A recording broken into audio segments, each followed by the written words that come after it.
Welcome on in, Eagles fans, to the No Huddle Show, a special reaction hot take episode of the No Huddle Show we do every week. I'm Joe Giglio alongside Eliot, Shorr-Parks, Matt Lombardo, who cover the Eagles for NJ Advanced Media. The Philadelphia went out to Los Angeles, and I guess it was Los Angeles, Carson City. It was more like Philadelphia on Sunday, and won the game 26-24 over the Chargers. The Eagles now 3-1 on the year. An impressive victory, even though that team is winless, and a pretty impressive victory. The Eagles are off to a good start here. We got a lot of reactions from you guys on Twitter at the No Huddle Show, and of course our email address as well at the No Huddle Show, NJ.com. Before we start this whole thing off, Eliot, you and I did a preview podcast on Friday. We both got this one right, picked the Eagles, but you asked for some reviews on iTunes, and not only did they come in, they came in significantly. The people listened to you. Yeah, well, the people always listen to me. That's nothing new. But no, but I mean, I think we were at 81 or 82 or something like that, and said I wanted to get to 100, and now we're at 102. So thanks to everyone that did that. I really appreciate it. And my favorite one I got actually was from Braveheart Eagle, who said, "Great show, been listening for a while on YouTube, but finally subscribed in iTunes." So everyone should go do that. I appreciate everyone that's listening on YouTube. I appreciate the reviews. I appreciate the 5-star reviews. Go subscribe and leave the review. So I appreciate everyone that took the time to go and do that. I really enjoyed reading all of them, even the mean ones. So it was a good time. Well, it helps the show grow. No matter what, 5-star reviews help the show grow. Leave them there on iTunes, and we'll keep bringing these to you all week long. And Matt, before we get to all our listener reaction, both on Twitter and in the email, just to start us off, an impressive win for the Eagles, and just, I think, probably a memorable day for the Eagles fans that were out there, you covering the game, being out there. What was that atmosphere like when you first walked into the StubHub Center and started to realize this isn't a typical road game? Yeah, Joe, it was kind of wild because, you talk about how impressive the win was for this team to go cross country after such an emotional high and play a Chargers team that was really desperate and needing a victory. But I think the most impressive aspect of all of Sunday was that Philadelphia traveled west. That really was Lincoln Financial Field West. It was a really unique and kind of cool stadium, only seats 26,000 fans. It's an MLS stadium. The LA Galaxy play there. And Eagles fans took it over. We all know that Eagles fans travel well, and Doug Pederson talked about it last week, and players talked about how watching the Chiefs fans do the tomahawk chop, they couldn't wait to see what the Eagles fans would do. And Joe and Eliot, I was amazed that during pregame introductions, when any position group from the Eagles went on the field, when the quarterbacks came out, the wide receivers, the defensive line, etc., it was this standing ovation like the Eagles just scored a touchdown, and then the Chargers would run out and they'd get booed. And the Chargers got introduced pregame as a team. They got booed upon entrance into the stadium, and Eagles fans drew at least 2 false starts on the Chargers offense. And it really did feel like a de facto 9th home game. So impressive job by the Eagles getting it done. But I think even more impressive, Eagles fans really did take over that stadium.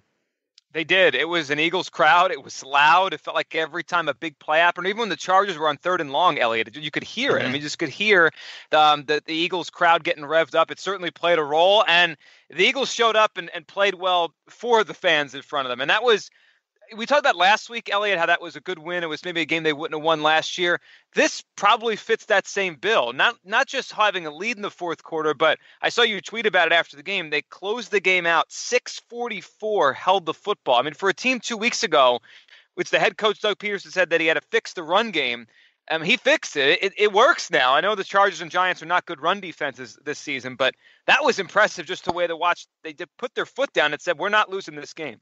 The fact they closed that out, for me at the end of games, sometimes it's hard to really watch. I mean, obviously I'm watching, but because I'm getting my posts ready and everything, so I'm writing and I'm watching and I'm writing and watching, and then all of a sudden it's over, and then I look a little later and I'm like, oh my God, they held the ball for the final 6 minutes and 44 seconds, and that's, almost unbelievable to me. I mean, when the Chargers scored to pull it within 26-24, I thought the Eagles would win still, because honestly, their offense is doing such a good job recently. I mean, if you look at last week against the Giants, and then this past Sunday against the Chargers. I mean, against the Chargers, their last 3 possessions against the Chargers were a field goal, a touchdown, and then the 6-minute and 44-second drive where they could have scored if they needed to, but they didn't need to. And then against the Giants last week, I think they scored on their last 4 possessions. So their offense has been really good late, which really at last year, that was the issue. I mean, the team had issues all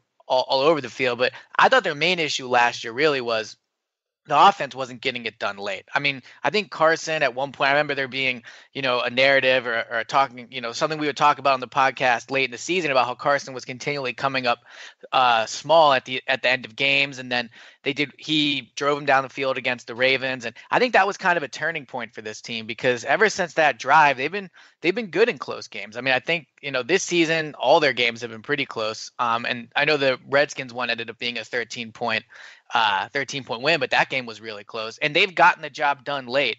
It's been a combination of the running game, obviously, which has helped Carson, but I think Carson's been really sharp late too. So I think, as you look forward to the difference between this team and why last year when they were 3-0, things fell apart, but they might not this year at 3-1. I think the biggest reason is that they have learned at the quarterback position how to win these games late.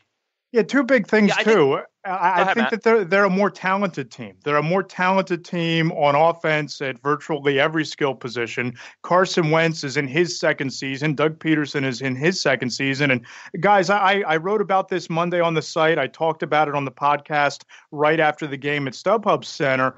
This was a game, and I know it sounds cliche, but this was a game that was a monumental step in the evolution of this team becoming a contender. You look back to last year, Joe, you said it best. This probably wasn't a game that they would have won last year. They were only 1-7 on the road last year. They were only 1-7 in games decided by 7 points or less. And this year you have Carson Wentz 2-1 in those circumstances. And I can't really, outside of a bad decision in the fourth quarter against the Kansas City Chiefs, hold that against him when you look at what the Chiefs are doing. But he's shown you in back-to-back weeks he can lead comeback and game-winning drives in the fourth quarter. He can put the game on ice in the fourth quarter. And that's something that he really didn't do as a rookie. And that's something that this team struggled with. Think back to a year ago. The only road victory was week 2 against a hapless Chicago Bears team on Monday night in Carson Wentz's second start. So this game fits 2 categories. Number 1, figuring out how to win on the road, and number 2, winning close ball games. And I got to tell you, I have the story up on the site this morning. Those are 2 of the 8 biggest surprises in the first quarter of the season, at least from my vantage point. The thing to me, though, is I don't actually think, like when I look at this team through 4 games, I agree, I guess, they are more talented, but I don't think they're winning these games because they're more talented. I mean, he really hasn't gotten much help from his receivers at all, really. I mean, Torrey Smith has been dropping the ball. Alshon's been average. I agree that LeGarrette Blount, obviously last week had a huge game, but Ryan Matthews had some big games last year too. So I really just think the difference between this team now and last year is Carson and Doug are just a year older and they're a year more experienced. And I think you can see that late in games, especially late. Yeah, I think there's something to that, Eliot. But the other thing is you say that Alshon has been average and he hasn't been getting much help from his receivers. Part of that's on Carson. He targeted Zach Ertz 8 times. He targeted the wide receiver position group 13 times. So like we've talked about all year, this offense continues to funnel through the middle of the field through Zach Ertz. 4 of those targets went to Nelson Aguilar in the slot, 6 of them to Alshon Jeffery. So you're talking about 12 targets of his passing attempts went to either the tight end or the slot receiver. So I don't know that I agree that he's not getting much help. I think it's just what the offense is functioning at this point. Well, I think the reason that Alshon and Torrey aren't getting targeted as much is because they're not getting open. I mean, I don't think Alshon or Torrey have been running around the field wide open and Carson's been missing them. I'm not saying there hasn't been times that's happened, but when you look at what's made this offense move, it is Ertz and Nelson Aguilar. I think he's only completed 17 of 34 attempts to Alshon. Alshon hasn't really gone up and won any 50-50 balls. And really the majority of Alshon's catches have been when teams are just giving him the underneath route and he's cut across the field. Because Carson feasts underneath, right? And I mean, I think that what we're seeing this year is it's almost a carbon copy of last year's offense. Last year it was Zach Ertz leading wide receiver, quote unquote, Jordan Matthews. This year you have Nelson Aguilar with a team best 14.4 yards per catch, and you have Zach Ertz far and away as the leading receiver. So I think it's just what this offense is and what Carson Wentz is most comfortable with, and that's passing to the tight end and passing to the slot receiver. It's just a different year. I just think that, Ertz is the best receiving option on the offense. No doubt. So I think that does make sense. And honestly, Aguilar, Aguilar, obviously he struggles with drops, but he hasn't really this year. And I think we've all said in the past that, if he can learn to catch the ball consistently, he's a very talented player. He's very quick. I think as opposed to Torrey and Alshon, Nelson does actually do a good job getting open, which I think has been part of it. But I agree. Look, I think back in training camp, when we talked about Alshon missing time and we debated whether it mattered or not, I think there's a reason that you see such chemistry between Wentz with Ertz and Aguilar as opposed to Torrey and Alshon, and that's just because they've played longer together. So I think obviously that's part of it, but this is why missing training camp mattered, in my opinion. And everyone tweets at me, okay, well, give it time. Well, if Alshon and Wentz don't start to connect, till week 8 or 9, the Eagles don't have Alshon for 4 years. So this is a topic for another day, but I just think it's interesting to see what they'll end up doing, because I agree that part of the reason they're not connecting and the stats have been, in my opinion, disappointing for what people were expecting is because they haven't played together a while. But that's the risk of signing a 1-year deal. And I don't think many people before the season anticipated, slow start with Alshon and Torrey because they haven't been here. I think that this conversation will probably continue to evolve over the course of the season. I agree with both of you in different ways. Eliot, I'm with you in that there's something about Alshon does not look right to me. He almost looks older than he is. He's not spry. I don't see it. Just like if you told me Let me ask you this, Joe. Do you think he doesn't look? Do you think this is just who he is, and maybe people had unrealistic expectations? Maybe. I know the last couple of years he had hamstring injuries. I'm not saying he's hurt. Maybe his game peaked 3 years ago. That happens once in a while. Wide receivers, you see a good couple of years when they start their career and then they're not the same. I'm not looking at him and saying, wow, he's a number one wide receiver. He's a guy defenses are scared of. But I think what Matt says also makes sense, that the way the Eagles run their offense, where the plays go. Yeah, I agree with that. Yeah, I think it's both part of this. I think the Torrey thing is he's just dropping the ball. I see Torrey Smith has gotten open. Torrey Smith has shown speed. He just hasn't been able to catch the football, and that's what happened last year.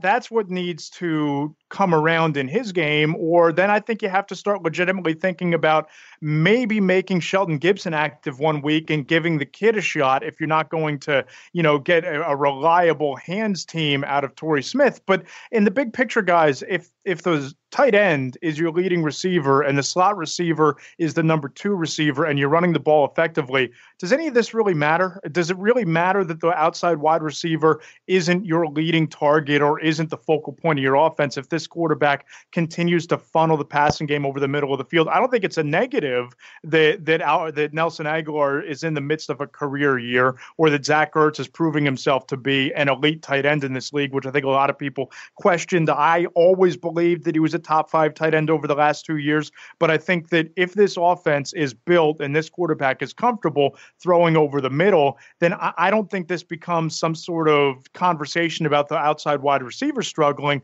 but more of this offense just functions best when the slot wide receiver and the tight end are the 2 focal points. Well, considering that they're top 10 in basically every offensive category, obviously they can get away with this. And I think the coach and the way he calls up this offense is a big part of that. But yeah, it's not like they need great production on the outside. If they got it, well, then we might be talking about something really good. I agree. I think that's a good point, Matt. But the only counter I would make is, they did go out and spend $15.5 million of their cap space when they didn't have a ton on outside receivers. So, and the cornerback position, I think we would probably all agree has worked out a little better than we thought. But, going into the offseason, there were a lot of needs on this team that needed to be addressed, and they invested the majority of their cap space on receivers, on the outside. I just don't see Alshon Jeffery holding this team back or being a struggle. No. He's got touchdowns in 2 of the last 3 games, and there's something to be said for the amount of attention that opposing defenses place by putting their number 1 or number 2 cornerback on him and shading a safety to his side of the field, because that opens up space for Aguilar and for Ertz. See, but I don't think that's what's happening. I mean, when you look in the first 3, I haven't charted last week's game, but I would say that, I mean, the Chargers don't really have a number 1 type cornerback the way the first 3 teams did. But the teams in the first 3 weeks were perfectly comfortable having Alshon lined up against their number 2 cornerback. I mean, in the majority of the first 3 games, the majority of his snaps he spent on passing downs were not against the elite guys. So I disagree with this idea that Alshon is creating space for Ertz or creating space for Aguilar. I think that what you said is actually you don't think the throwing lanes are wider over the middle this year than they were before? The opportunities are there. I don't. Well, and if they are, I don't think it's because of Alshon. I think it's just because of better game planning. I just know that when I watch the games, and I watch each one 3 or 4 times, as do you, I don't see an emphasis on stopping Alshon. I don't see other teams, putting Josh Norman on him throughout the game, putting a safety over top throughout the whole game. I'm not saying there's certain plays where that doesn't happen, but I think your best point is that they like Carson's the best over the middle of the field. So yeah. I don't think this is a case where teams are game planning to stop. They're making their whole game plan around stopping Alshon. I don't think that's the case. I just think he is better. I don't think that you need to have your entire game plan based around the guy to say that his presence and even the space that it creates by the types of routes that he runs, drawing defenders with him. I don't think that they need to be the elite cornerbacks that are going with him. They're just being taken away from that part of the field, regardless of who they are. I just don't think that from watching these first 4 weeks, I don't get the vibe that defenses are as afraid of Alshon as people think they are. I'm not saying they shouldn't be. I'm not saying there aren't times where he runs a route and that does happen. I'm just saying that I think people thought that when Alshon came here that he was going to have a major impact on this offense, and I don't see that. But I mean, we'll see. I mean, look, it's early. I mean, I love talking about things after every week, and you did a mock draft already. I did a redraft, so I love doing that type of stuff. And in week 8, we might see differently. I'm just saying through the first 4 games, if Alshon continues at this production, I think we'll look back and say Alshon was a disappointment. I'll say he's been a help. He's been an upgrade, clearly. I mean, I think almost anyone could have been, but he hasn't been as advertised. Has he been a huge upgrade? I mean, what's he done through the first 4 games where you guys said, wow, that's an Alshon catch? Well, not many of those. In the 50-50 balls he hasn't gotten. I say the touchdowns. Right. He's been good in the red zone. He's been wide open. But I mean, whatever. Well, the other thing is, Eliot, this was one of the worst red zone offenses a year ago. They go out and they bring in Alshon Jeffery, and he has 3 touchdowns in the last 2 weeks. I mean, I just look at 2 touchdowns, two touchdowns over the last 2 weeks, rather. But I just look at what he brings you from a red zone standpoint, a veteran presence, and the ability to take defenders, not necessarily the guys that are matched one-on-one with them, but he draws the cornerback with him on the type of routes that he runs. There's value there, and I think there is space being created underneath. And if Carson Wentz is connecting with Torrey Smith and Smith is catching the football, or if Wentz is more accurate in the Giant game on that 50-yard pass where Alshon had beat his man by 3 steps and it was an easy touchdown, we're not talking about poor production. There have been missed opportunities because Carson Wentz hasn't delivered. So I can't say that Alshon has been some sort of disappointment just because Wentz has missed him on a couple throws and because he's not being shadowed by the Josh Normans and the Marcus Peters of the world. Yeah, I want to get to a lot of our email reaction, so we get everyone who emailed us and their thoughts on this hot take show. But I think this conversation will continue, guys. I'm sure we're not done having this conversation. I feel like both of you are making a lot of sense on this. I think that it's almost like he hasn't been what some people expected. He hasn't been anything close to the impact or the kind of guy you think. He's a good number 2 receiver. I don't think he's a number 1. He might not be. I mean, he's certainly not in the level of like a Beckham or a Mike Evans or Julio Jones or Antonio Brown. I almost watch him more like he's having an impact of when guys like Anquan Bolden or Brandon Marshall. Well, and also look at his career. I mean, his best year was when he was a number 2. And really, when there was, and that even that year, I think it was Martellus Bennett that year was the tight end for the Bears. So I don't think it's not knocking Alshon to say he's not a number one. I just think he is who he is. And the reason it's an interesting debate, and then we'll move on, I promise, is because they do have to re-sign him this offseason. Right. If he was under a 3 or 4 year deal, depending on the price tag, it wouldn't be as much of a debate. But I think it's, But here's the thing. In this offense with this quarterback, they don't need their wide receiver to be the number one option. They don't need to have that elite number one wide receiver. And I don't know what difference it would make, because I think Carson Wentz is simply more comfortable throwing to the hash marks and targeting the tight end than he is throwing to the sideline to an outside receiver. Now, maybe that changes as he continues to evolve, but 21 games into his career, he hasn't shown the ability to consistently hit. I'm talking not just consistently in the stretch of a game, but in the consistency of a stretch of week to week to week, hit on the deep ball and hit on the outside at a consistent basis. And until he starts doing that, I think the Eagles are content with Zach Ertz being the leading receiver and Nelson Agholor producing at the level that he is in the slot. Well, let me ask you this, and then we will move on, I promise. But if that's your opinion, I think that makes a lot of sense. Does that impact how much you're willing to pay outside receivers next? Yeah, it would for me. Yeah, I think so. I mean, I don't think that if it all depends on what this team develops into over the final 12 games of the year. I mean, if Carson Wentz is using the full complement of weapons, then absolutely. But I don't know that you put the premium on it if he's able to continue to exploit the middle of the field with Ertz and with Agholor. And look, on Sunday, 454 yards. A lot of that was on the ground, of course. They held the ball for basically 40 minutes, 26 first downs. They're second in the NFL in third down efficiency. And as you guys both alluded to, Ertz is really good. Everyone's been waiting for Ertz's breakout year. I mean, you kind of look at his career now in totality with this, these 4 games on top of what he's done his first few years in the NFL. And we're looking at a guy that's off to one of the greatest starts any tight end ever has. I'm not saying he's Tony Gonzalez. I'm not saying he's Jason Witten. But, man, Zach Ertz is good. And that does add to this offense. All right, let's get our first hot take email here. Zach Mano sent us an email. He has 2 of them. I'll read the short hot take. Eliot, you'll like this. He even hashtagged the fire emoji in the body of the email. He knows how to do it. He knows That's how right. to do it. All right, so Zach said, I think we are seeing the formation of a playoff caliber team with the franchise quarterback happen before our eyes. However, I believe we must not get too far ahead of ourselves. Still some major issues to be worked out. Or we could go through those, but just first glance, Eliot, you, and then we'll get to Matt. Is this different than last year, and why? I mean, they were 3-0 last year, moved to 3-1. We know they ended up 7-9. Why is this different if you do think it is?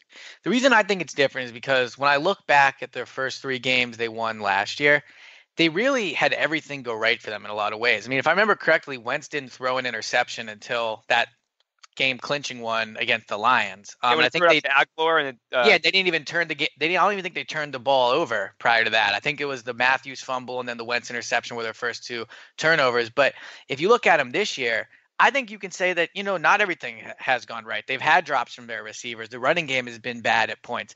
Wentz has thrown an interception, one of which was a pick 6, and the other one, was huge as well. So I think they've battled adversity, whereas last year when they were 3-0, I think they just kind of were not, I don't want to say coasting, but everything seemed to be going right. I mean, they blew the Steelers out. They blew the Bears out. They blew the Browns out. And I think this year you've seen them really actually deal with more adversity. And what I think back to a lot was after that Steelers game, I remember writing, this is a playoff team. This is a playoff team. And obviously that didn't end up happening. But I think what ended up happening was they weren't ready to deal with adversity. And we touched on this at the beginning of the podcast. But, I mean, last year they were one of the only team in the top 5 of time of possession not to make the playoffs. This year they're number 1 again. So I just think the formula they had last year was a playoff type formula. I just think that the team was too young. And now that they're a year older, they can deal with adversity. They don't have to have everything go right. I think there's a better chance that come later in the season when they lose, they do lose a game or 2 in a row, or they're down in the 4th. I think this team seems much more capable of coming back from a spot like that than they were last year. Matt, why do you think they're different than they were last year? I mean, I know you wrote about the 8 surprises. We talked about Wentz a little bit, Pederson, which we'll get into. There's a lot of things that are different. Some, though, and in the spot and the record, I think it's still there are a lot of fans that are playing a kind of a wait and see mode because of last season. Yeah, I go back to what I said at the top of the podcast, guys. I think it's a more talented football team. I think that they're much deeper up front on the defensive line when you bring in Tim Jernigan and you draft Elijah Qualls. And we haven't even spoken too much about Derek Barnett, but, Derek Barnett played close to, Vinnie Curry level snaps on Sunday against the Chargers. And you look at that, they can roll 7, 8, 9 deep without blinking an eye at defensive tackle and defensive end. And how about Chris Long, Matt, making the strip sack early in the game? The strip sack from Chris Long recovered by Derek Barnett. So obviously they can rotate guys up front defensively. Offensively, I think you're starting to see the evolution of the offense with a ground and pound nature to it with LeGarrette Blount and Wendell Smallwood and Corey Clement, not just surviving the absence of Darren Sproles, but really thriving without him there. And that's a credit to Doug. But it all comes back to two things. Number one, I think the quarterback is continuing to develop and evolve, and it doesn't happen overnight. And I think that he was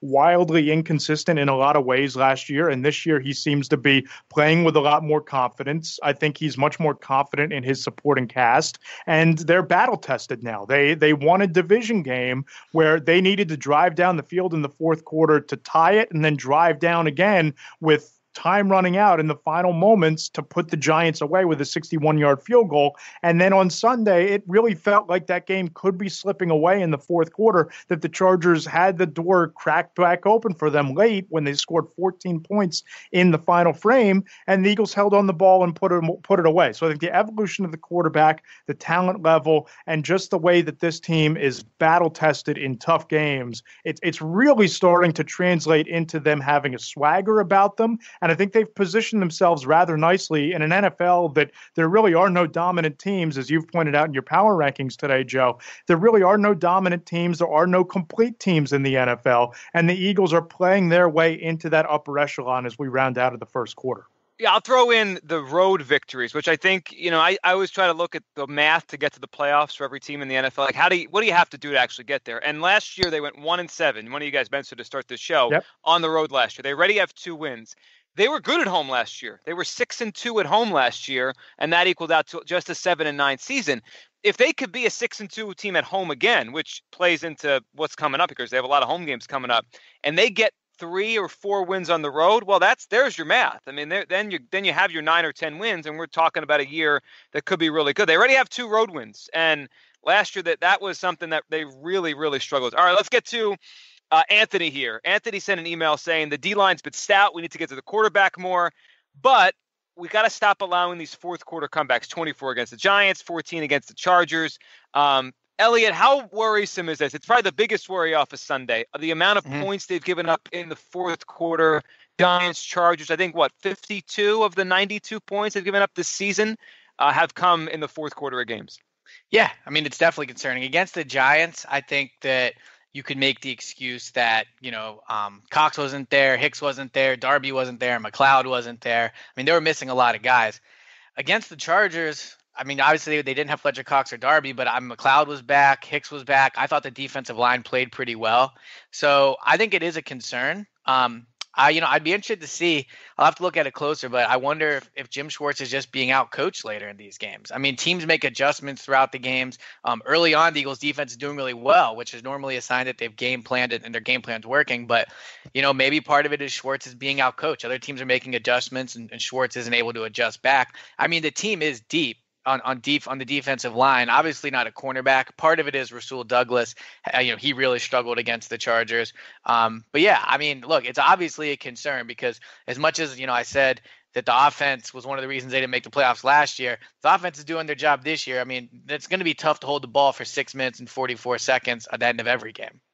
Yeah, I think that Sunday might have been a little bit of an outlier, guys. I mean, obviously, I think it's a concern when you give up 52 fourth quarter points on the season and you struggle with fourth quarter defense in back-to-back games. But the Alex Eckler 35-yard touchdown run, Nigel Bradham misses a tackle in the open field. He dashes right through the heart of the defense. And, it was the Vinnie Curry unnecessary roughness penalty on the ensuing Chargers drive after Wendell Smallwood answered back that gave Phillip Rivers another opportunity to make a circus pass into the back of the end zone where, Henry hauled it in and then toe dragged at the end line there. Those are 2 mistakes, and mistakes are going to happen. But I don't know necessarily that Jim Schwartz is getting out coached late in games, but those were 2 really costly mistakes. And I think that it also comes down to the Eagles are leading in those games, and teams are throwing. And what happens when you throw against a secondary that features Jalen Mills, who I thought has played relatively well, but like Eliot said,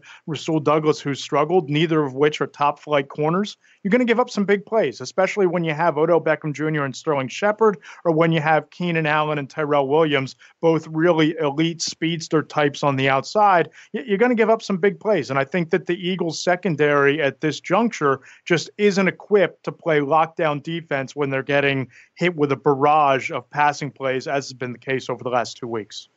Yeah, it'll be interesting to see if that changes when Darby comes back and maybe even Sidney Jones. I mean, if they can get better play out of their cornerbacks, and I think I agree Jalen Mills hasn't been a top flight guy. I do think he's played well overall. I think Patrick Robinson has been good, but the Eagles have one of the best front sevens in the league, and I think their safeties have been good. So if they can get better play out of their cornerback position, I do think you'll start to see this. The one problem is that I don't think that they're generating consistent enough pressure with the front seven.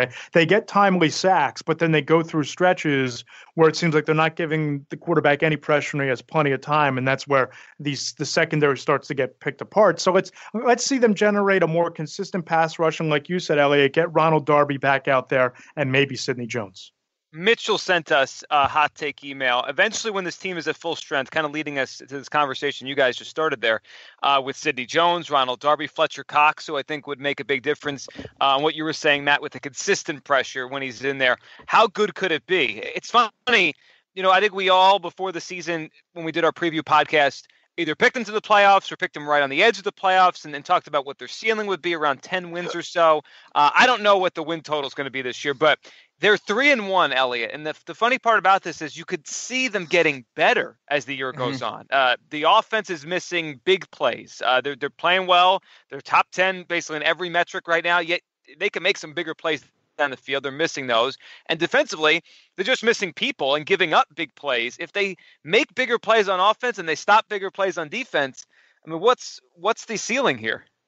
Well, first, to kind of get to his question on Darby and Jones, I don't think Darby is as close to coming back as everyone else seems to. Doug was asked about it a few weeks. I think it was a week and a half ago now at this point, and he said Darby was still in that 4 to 6 week time frame. But I saw Darby less than 2 weeks ago, and he was still rolling around on his wheelabout. Now I don't know if he's walking at other points of the day, but it's tough for me to believe that he's going to go from not being able to put pressure on his ankle a week and a half ago to playing, in a week or two, which is what kind of the timeline of that 4 to 6 thing is. So for me, I think that the target for Jones and Darby should be week 11, because for Darby, that gives him 2 months to recover from his ankle injury.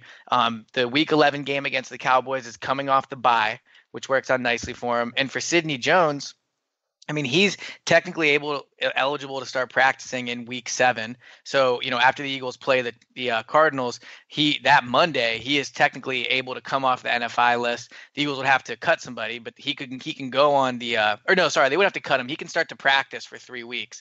And I think, that tweet he sent out with the number 7, I don't know if he's hinting at that, but I think the return for both of those guys, week 11 is the game people should have in mind. I think anything before that would be a bonus, and I think anything after that, then you start to get a little bit concerned. But I think week 11 is a sweet spot. And if they come back, I think, if they play at the level they're capable of, yeah, it's a help. But I would caution people in just saying that these are going to be 2 guys coming off of bad injuries. Darby didn't have a good year last year. Jones has never played in the NFL. So I think they can have an impact, but it might take a little bit.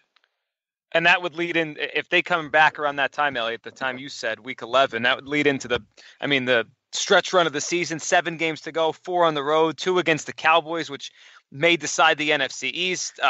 That would be week 11 at Cowboys in prime time. If they both came back for that game, that would be quite the spectacle. Would. And, leading into that, you have 4 out of 5 at home where you think maybe they could get by and maybe, win some of these games even without those guys. Matt, as you look forward here off the question about their ceiling and about how high this thing could really go, there is room for improvement, yet they've won 3 games. I think that's what has fans really excited right now.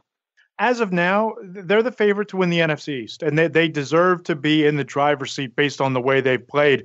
And you look around the rest of the NFL, you look around at the rest of the division, there's outside of maybe the Kansas City Chiefs, who are the last undefeated team standing, there really aren't any complete teams. There are no teams that are completely dominant. There are no teams that have it all put together. And I think that the Eagles' schedule, after going 3-1 with three of your first four games on the road and playing the Chiefs tough for maybe 3.5 quarters, that's a huge feather in your cap. And the fact that you already have two division game in hand, the fact that you've already won two conference games with your two NFC East opponents, everything is starting to kind of break your way. And the quarterback is playing with more confidence every week. The running game seems to be becoming a focal point. I mean, we've barely even touched on it, but LeGarrette Blount, rushed for over 129 yards and, broke the game open on that 68-yard run that led to the Wendell Smallwood touchdown the other day. I just think the ceiling has to be raised for this team. And the expectation now has to be, if you don't make the playoffs, if you don't have a home playoff game, you almost have to consider this season a disappointment based on how they're playing right now and the way the rest of the league is looking. Guys, I've said it before on this podcast. I think the division gets decided by those two games against the Cowboys. And even looking at a bigger picture here, that Christmas night game against the Raiders looks completely different with Derek Carr's injury. You look at Josh Norman potentially being out for the rematch against the Redskins, and the Redskins went toe-to-toe with the Chiefs last night at Arrowhead, just like the Eagles did. Everything's starting to kind of snowball and go their way. If they split these next two games against Arizona and Carolina and walk out of their first 6 games at 4-2, I think that puts you in the driver's seat to win this division. I agree, Matt. Last year, I didn't think when they were 3-0, finished 7-9, I didn't call last season a disappointment. I didn't think they had the horses. But the way you just described that, I mean, look, in their next 5 games, they have 3 West teams. I think Denver's in the mountain time zone, but you know what I mean. 3 West teams coming east for 1:00 home games. It's a lot of this is set up for them to have a big season. They also get the Bears at home later in the season. Everything you mentioned there. All right, a couple things. We'll get to a couple more reactions before we wrap this up. We could talk about the run game, which everyone was so excited about that blunt run, Eliot. And also, for the first time, I'm looking through our Twitter reactions here at the No Huddle Show on Twitter, and we got a lot of Doug Pederson praise. The fake end around was beautiful. It is about time. Doug's best. I was late to the Doug wagon too, but I think now you can't hate on him anymore. It's like, no, hop on. I'm inviting everyone on this Doug bandwagon. He's doing a good job. They're a well-coached team right now. He said he had to fix the running game a couple weeks ago. So far, it looks like he has. And I look at it. I know Sean McVay, what he's done with the Rams has been amazing. Sean McDermott has done a nice job with the Bills. But through 4 weeks, if you're making a list of Coach of the Year candidates, Doug Pederson has to be on it. I mean, if you don't want to put him number 1, that's your prerogative. But he's got to be on it because he's done a good job. This offense works, Eliot. Doug Pederson's offense works. Yeah, I mean, they're top, as you've said, they're top 10 in a ton of different categories. And I just think, I talked after the Washington game. We're on this podcast. I said Doug's going to cost the team a game this year, and that could still happen. But I think when you look at the larger picture now of him coaching 20 games, I think he's dealt with a lot, and he's got this team in a really good spot. I mean, I know I thought initially when I did my game-by-game prediction that they would start 1-3. So the fact that they're 3-1. I mean, clearly, I think they're ahead of the curve of where I thought they would be. I did pick them to win the division, but now that they're 3-1 with some easy games coming up or easier games, it'll be really interesting to see how they handle those. But I mean, look, if this team wins 10, 11 games, yeah, I think Doug does have to be in the conversation. And, it'll be interesting to see if he does win those 10, 11 games and make the playoffs, how this town starts to kind of view him. It will be. Matt, it's interesting, too, to look back at last year, the coaches that were hired the same time as Doug. I looked back the other day after the game, and he got nationally just ripped. I think it was For the Win. He basically said he was the worst coaching hire of all those guys that were hired. Chip Kelly's already been fired. Other guys that had better years than him last year, like Ben McAdoo, not off to a good start this year. Adam Gase, not off to a good start this year. As time goes along, I think people should start looking at Doug a little bit differently than they did a year ago. Yeah, I look at, Sean McVay and what he's doing out there with the Rams as one of the great coaching jobs we've seen in a long time. How many people wrote Jared Goff off as a bust? And here he is playing like a top 15 quarterback in his second season. So a marvelous turnaround out there in a division that's very winnable for the Rams. But yeah, you guys are right.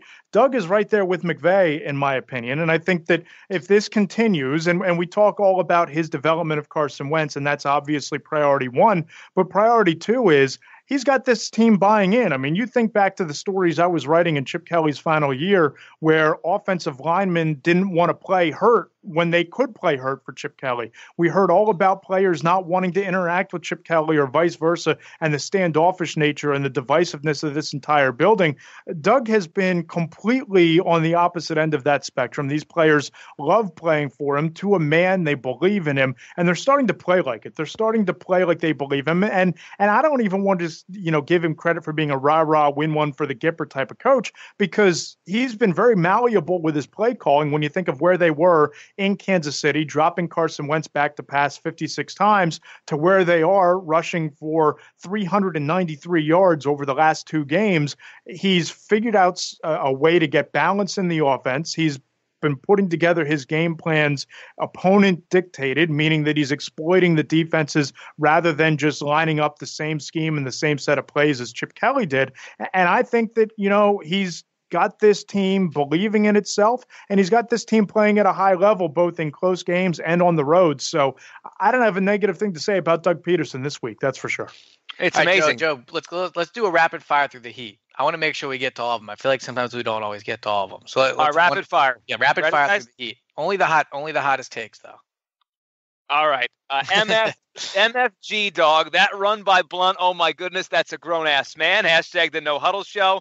Valera tweeted in and said, no turnovers. Blunt is a tank. A lot of these have been Blunt related. And I'm sure they came in right around the time that run happened. One guy tweeted and actually tagged LeGarrette Blunt, who a couple weeks ago, remember, said he didn't care about people's fantasy football teams. Well, this week, he certainly helped people's fantasy football teams if actually he was in your lineup. Let's end with Blunt, because I just think that was a story when they signed him. We didn't really know what it was. In the preseason, he didn't look very good. You guys talked about it and what you were noticing every day at practice.